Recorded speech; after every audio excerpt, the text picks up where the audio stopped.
Okay, so today we're going to start talking about solving quadratic equations. The first method we're going to talk about is by graphing. Now, when you're solving a quadratic equation, it's going to be presented in the form where you'll have your quadratic expression and it's set equal to 0. So that's an equation. The method when we do by graphing is we're going to be graphing what I'm going to call the related parabola. So we're going to be graphing this function, and which you know how to do, and then we'll be looking for the solutions on our graph.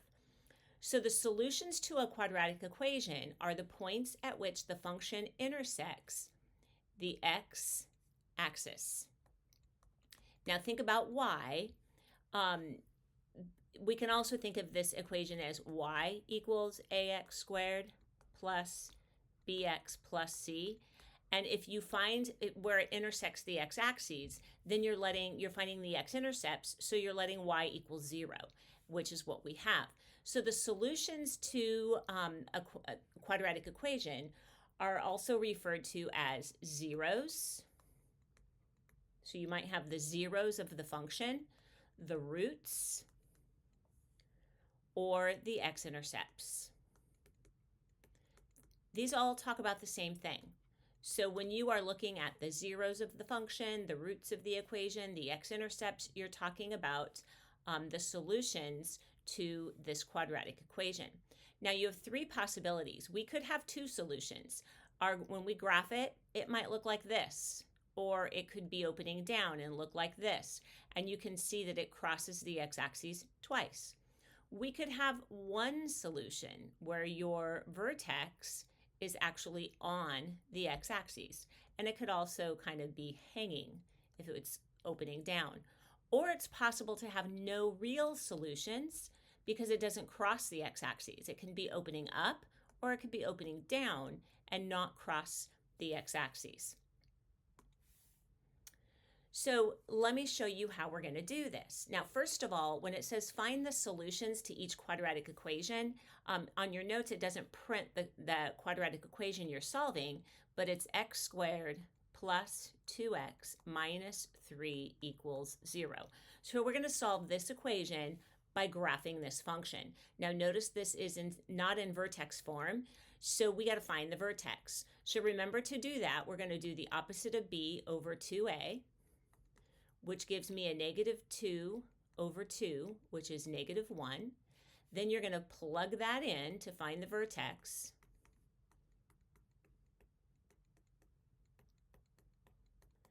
And when we do that, 1 minus 2 minus 3, so we get negative 4. So my vertex is negative 1, negative 4. So I'm going to plot that, negative 1, negative 4. I'm counting by ones. Now this is not stretched. The coefficient of the x squared is 1. So we're going to do our little over and up method that we did in class. Over 1, up 1. Back to the vertex, over 2, up 4. And I'm going to actually graph that. That was a horrible connection there, but you get the idea. And the main thing is we're looking for where it crosses the x-axis, and we can see exactly where that occurs. So my solutions to this equation are x equals negative 3 and x equals 1. Again, I'm looking for where does my graph cross the x-axis. Now, if you want, you can make a table of values. I prefer using the parent graph. Remember, for the parent graph, y equals x squared. It was over 1, up 1, over 2, up 4, over 3, up 9. And then if it's stretched or compressed, we're going to change that. So that's our first one. So if you can graph a parabola, you can do these. Okay, so on the next one, the equation we are solving is negative x squared minus 10x minus 25 equals 0. I'm going to start by graphing, so I need to find the vertex. So the opposite of b over 2a, so we get 10 over negative 2. So I have negative 5. I'm going to plug that in. And you can use your calculator if you want to plug it in. So when I do that, I get negative 25 plus 50 minus 25. So it looks like I'm getting a 0. So my vertex is negative 5, 0. So I'm going to plot negative 5, 0. It opens down and it's not stretched or compressed. So over 1, down 1, over 2, down 4. And I graph that. And even before I graphed it, I can see where it crosses the x-axis. There's only one solution. And so my solution, 1, 2, 3, 4, 5, looks like negative 5. So x equals negative 5. And I only have one solution. On this next problem, same thing, opposite of b over 2a. So I'm going to have 6 over 2, which is 3, and evaluate f of 3. So if I plug that in there, I get 9 minus 18 plus 8. Negative 9 plus 8 is negative 1. So my vertex is 3, negative 1. So I'm going to plot that. And it opens up, no stretch. So over 1, up 1. Over 2, up 4. Now, you can see I already would know my solutions. Since I passed through the points already, I can see it's here and here. So my solutions are 2 and 4. And I get 2 solutions because it crosses twice. Okay, next one. Opposite of b over 2a. We get 11 over negative, that's right, negative 2. So we get negative 5.5. And I'm going to use my calculator. So I get 2.25. Not the nicest of numbers. So we'll see if we can figure things out from here.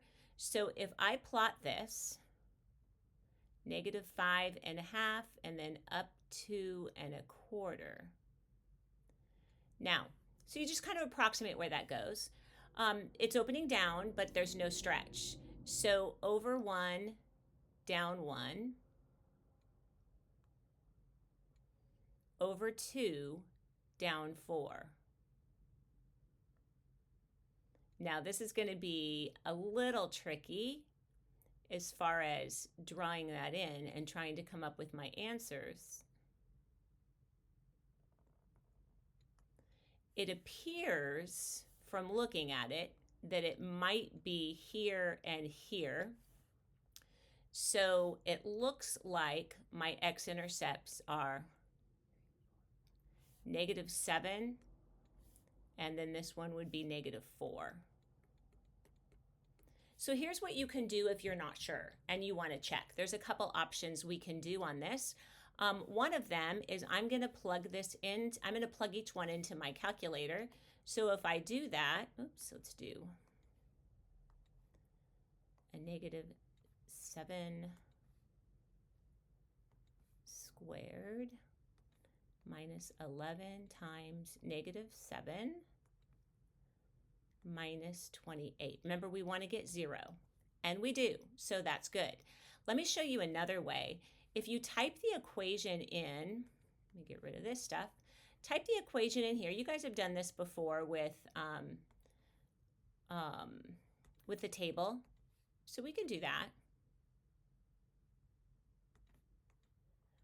So I'm going to do this. I'm going to put in my equation, and then I'm going to go to I'm going to see how my table's set up. I have auto and auto. So if I go to my table, and I'm going to just kind of scroll, notice I can see in my table negative 7, 0 and negative 4, 0. So that confirms that. The other option is you can do, you can set it up to ask in auto, set the input of the independent to ask.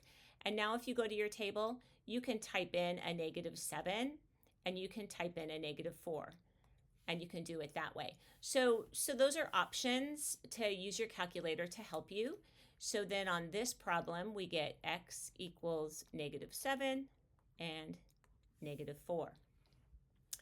Okay, on number 5. Now, we can do the opposite of b over 2a, but keep in mind that b is 0.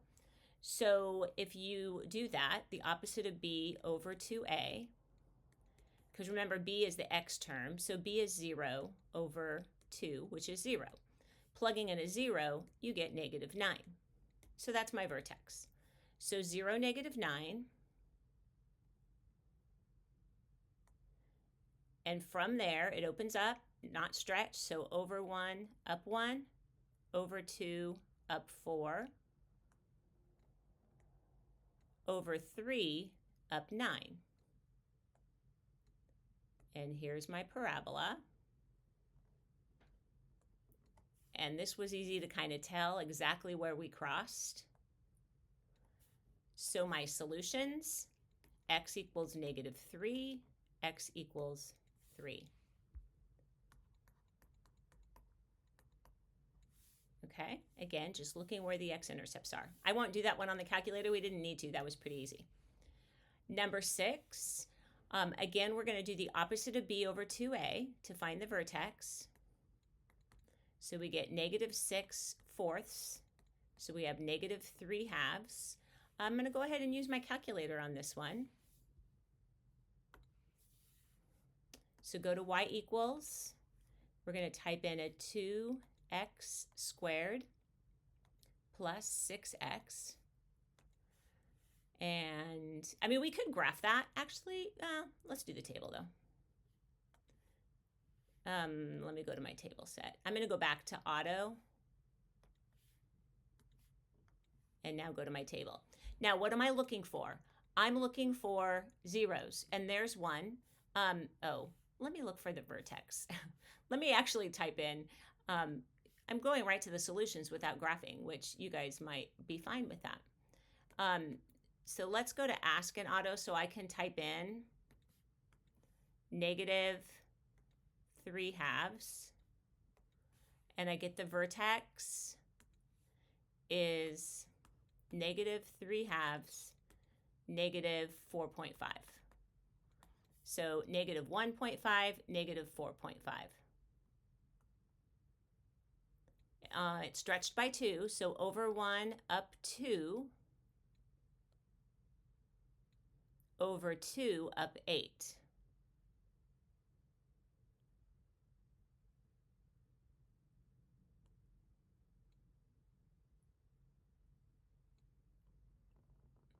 So again, this one's going to be a little harder to tell for sure, especially the way I do my graph. But if we go to, let's go back and set it up to auto, and I'll show you what I was showing you on the table. Remember, we're looking for the x-intercepts. So we want to know where y is 0. So we can see it happens here at x equals -3. And using my table, I can see it also happens at 0. So my graph wasn't the best, but it crosses here and here. Okay, so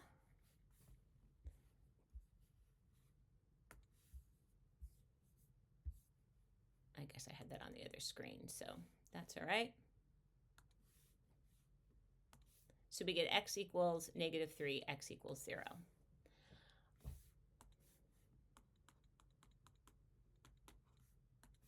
Okay, last one. The opposite of b over 2a. So we get -8 over -2, which is 4. Plugging in that.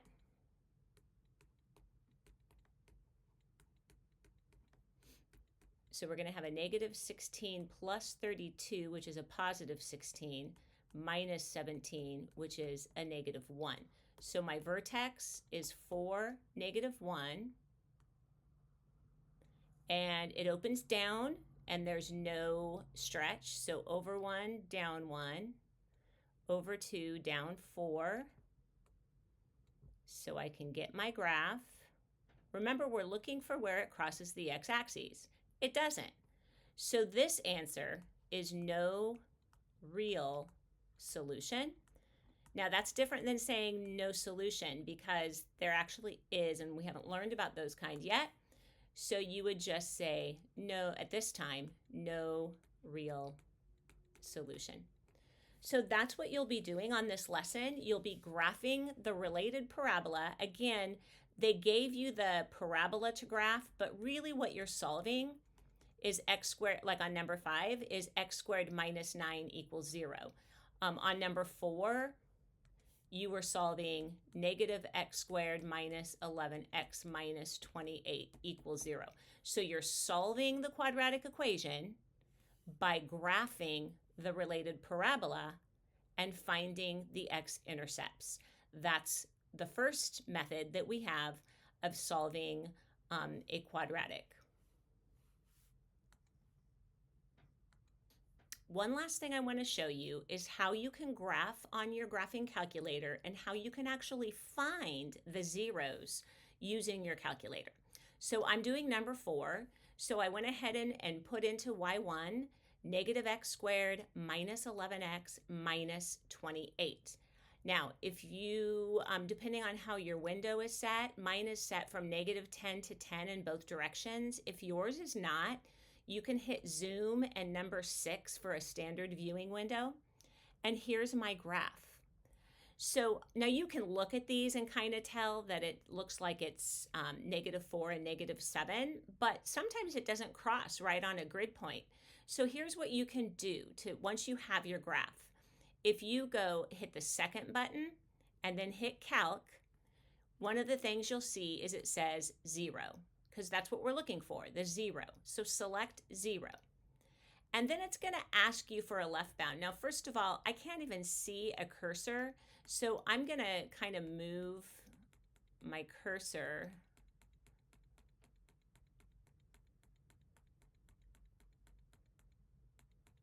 Look at see, my y values were really low. So now I can finally see it. So I'm going to just kind of scoot along here with my left arrow key until I get on the left side of this 0 right here. So notice I'm on the left side of it, because that's what it asks. Left bound? Yeah, that's my left bound. Now it asks, and it draws a little vertical line there. Now it wants a right bound. So I'm going to hit the right arrow until I scoot past the 0. Well, I just scooted past it. So I'm going to hit enter.